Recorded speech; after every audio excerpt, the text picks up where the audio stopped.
calls his company Amazon.com, Earth's biggest bookstore. You can't drop by, not in person anyway. For the customer, Amazon only exists on the computer screen. But Bezos does have an office, so we wangled an invitation. And where's Amazon's headquarters? The public relations people told us to come to 1516 2nd Avenue between Pike and Pine in Seattle. But when we passed the pawn shop and the porno parlor, the wig store and the down-market teriyaki joint, we didn't see anything that looked vaguely cutting edge. No corporate drives or office towers. Just a heroin needle exchange and an old building called Columbia. But it had the number 1516, so we walked inside.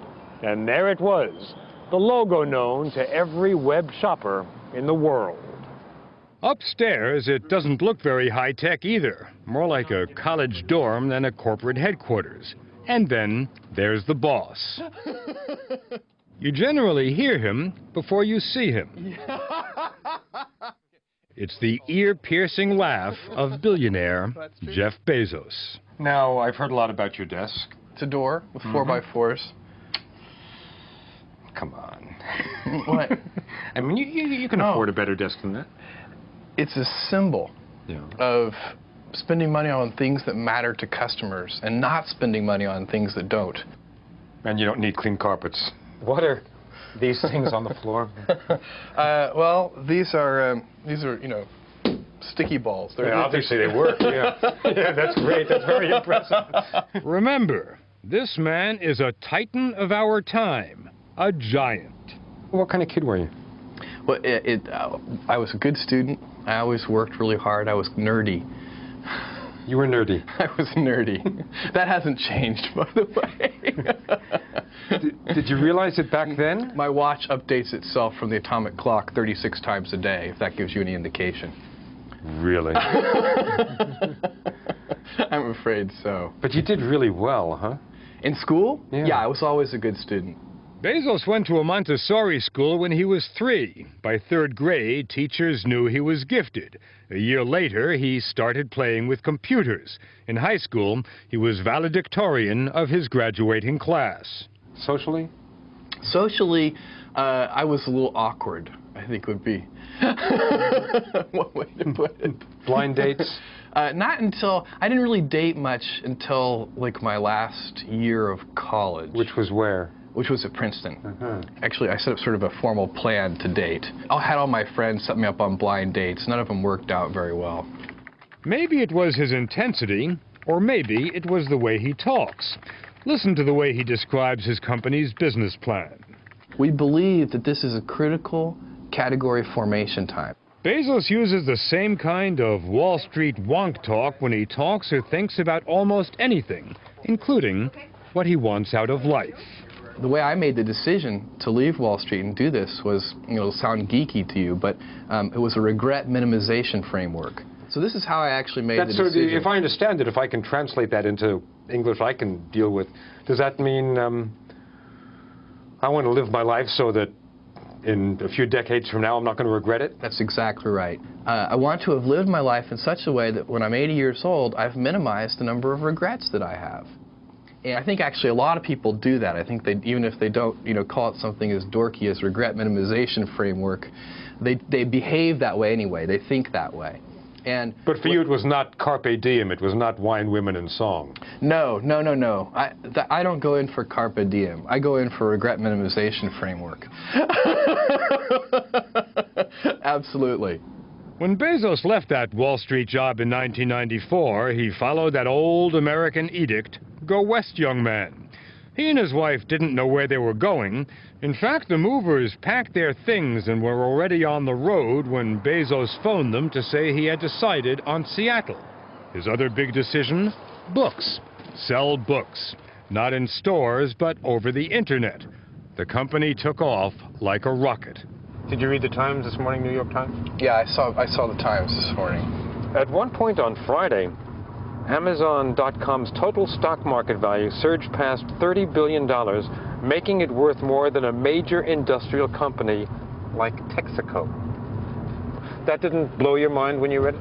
Well, I think if you're asking for sort of an emotional response. I think it's very humbling, and it creates a sense of responsibility. According to my calculations, you yourself are worth somewhere in the vicinity of $9 or $10 billion today. I only say that because I've got a follow-up question. Okay. What's with the Honda? This is a perfectly good car. In July of 1995, from this modest ranch house outside Seattle, Bezos sold his first book. Today, he has 5 huge warehouses in the United States and Europe, packed not only with books, but with CDs and movies. Last year, Amazon sold more than $600 million worth of merchandise over the internet. Hey, PK, local financial, I think that's you. C93's coming back. And the stock? If you'd bought $1,000 worth of Amazon stock in 1997, it would be worth between $30,000 and $60,000 today. Bruce Smith is an analyst for Jefferies & Company in New York. Is this investing or is it gambling? Right now, with the frenzy we've had, to me it feels much more like gambling. Because it's crazy. Well, I don't find it rational, to be honest with you. It went up almost 1,000% last year. When have you seen anything comparable? Nothing. But there are huge risks. The internet is real. Real money is being spent. It's not going to stop. But what you could have is a decline in these stocks of 50, 75%. But investors keep flooding in. Why? Amazon snagged almost 2 million new customers at the end of last year. And like other internet companies, it's growing much faster than those old blue chips. Example, internet giant Yahoo is worth more on paper than the total value of Kmart, Hilton Hotels, and Delta Airlines combined. Call it the revenge of the nerds. The computer nerds. And the fastest moving titles are over here. Well, here's Stephen King, there's Daniel Steele, Sexual McCarthyism. There you go. Title of the day. There's no dress code and no hair color code in a place the customer will never see. The Amazon warehouse. Computers do everything here. Australia. Japan. California. Customers generally get their books very quickly, but You can't do this, you know, you can't. You can't touch the book.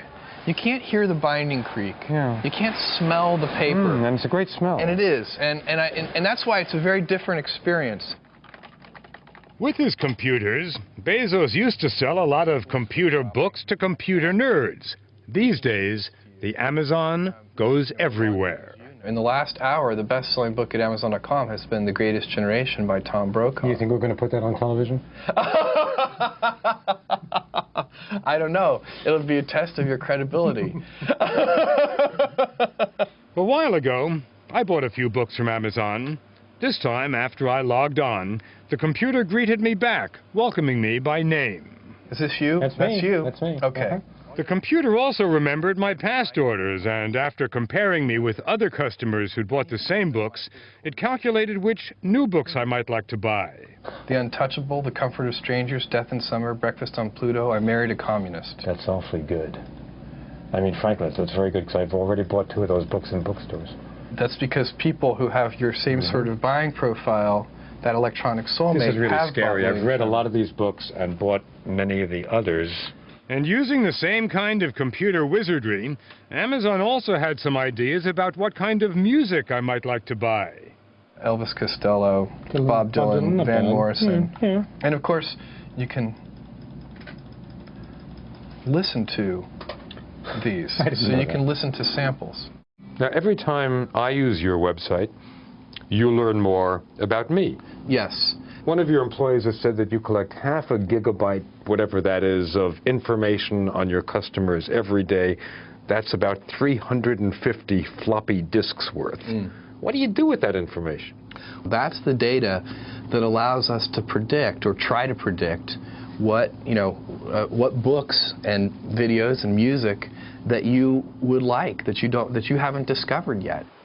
All of that data, information about the likes and dislikes of millions of customers, is stored here on well-guarded, ultra-secret, dust-free, and very expensive computers. Bezos refuses to rule out selling the valuable information to other companies in the future, but he doesn't think his customers are concerned about the issue.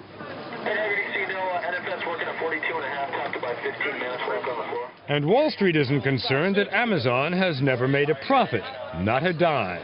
In fact, it lost $125 million last year. The company says it's investing for the future. Skeptics say it would have to sell every book being sold in the world today to justify its stock price. I think my generation grew up with Sears. And Amazon is worth 20% more than Sears is worth in market capitalization.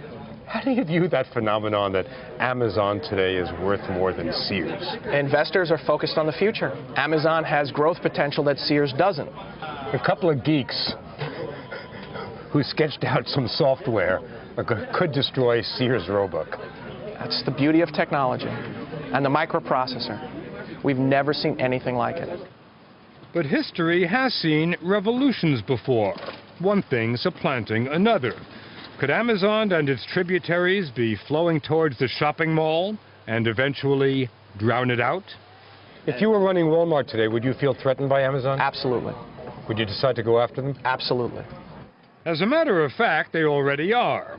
Walmart is suing Amazon for hiring away some of its top executives. As for Barnes & Noble, its stock is worth much less than Amazon's, but in a down and dirty negative ad campaign, Barnes & Noble is reminding readers it has many more books to offer than Amazon. It's getting really nasty out there, it seems to me. The online bookstore, the Barnes & Noble bookstore, is so big it makes Amazon.com look tiny. Seems to me that this is almost a declaration of war. Well, it's not just Barnes & Noble, but one of the Walmart things... is suing you? That's right. And you're surrounded by enemies. People want to get you. Establishment is big and powerful. Do you ever get scared? Well, I tell people around here to wake up petrified and afraid every morning. Do you? I do.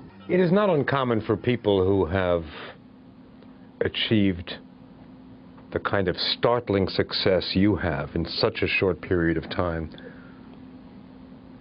develop a pretty strong fear about losing it all. Are you afraid of that? I know we can lose it all. It's not a fear. It's a fact.